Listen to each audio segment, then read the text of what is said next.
Hey. Let's just start. I mean, do you think that this streak that the men's team has, do you think it's, this huge cloud over guys? Not cloud, but I mean, puts added pressure obviously on your team. Is that a good thing or a bad thing in your mind, knowing that you guys are the team to beat? Well, I think anytime you have a big target on your back, there can be some added pressure. But we always go into the conference meet. We never take it lightly. So you just have to be on your toes because anything can happen on race day. So this team's prepared no different physically and mentally than all the other past years. And then the rest depends on what happens once they fire the gun. That's why they run the races. So, but I think the team relishes the opportunity to try to keep the streak going. But they know that it's sports, and anything can happen on any given day. And so, they have to be prepared and then see what happens. Kind of talk. I mean, are the teams where you want them to be right now? I know you had some injuries on the men's side. Just kind of talk about how the teams are looking headed in. Yeah, they are where I want them to be. The women's team, it's a young team.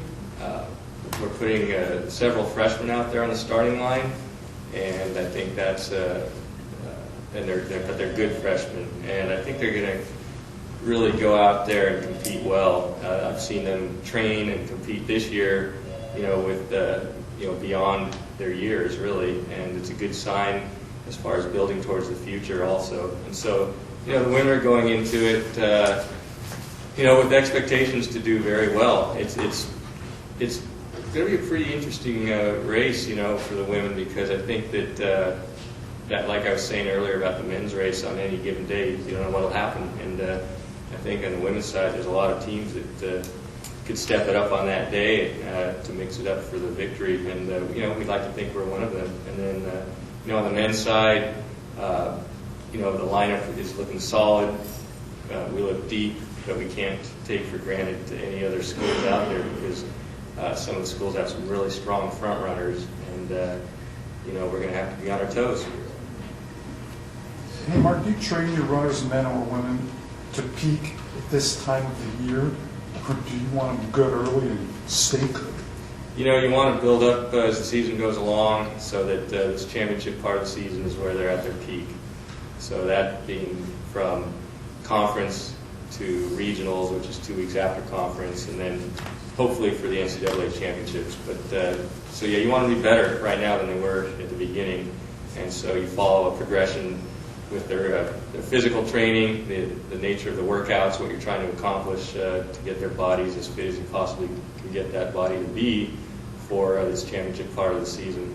And I think when you have that mental fitness, or the physical fitness, the mental fitness comes in, and they both work hand in hand with each other for the end of the season, when you want to step it up and hopefully have your best races of the year. Your true freshman runner, was it Kylie? Is that? Kaylee. Is she still? She's running well. Yeah, she's running well. She's been very consistent all year, and like all the other ladies on the team, just has a great attitude. We're having fun. We're just going to go see what we can do out there. Do you plan for her to be competitive this weekend and beyond? If beyond? Well, if her consistency so far this season holds true, she's going to be in it. If it works out like it has been throughout the season.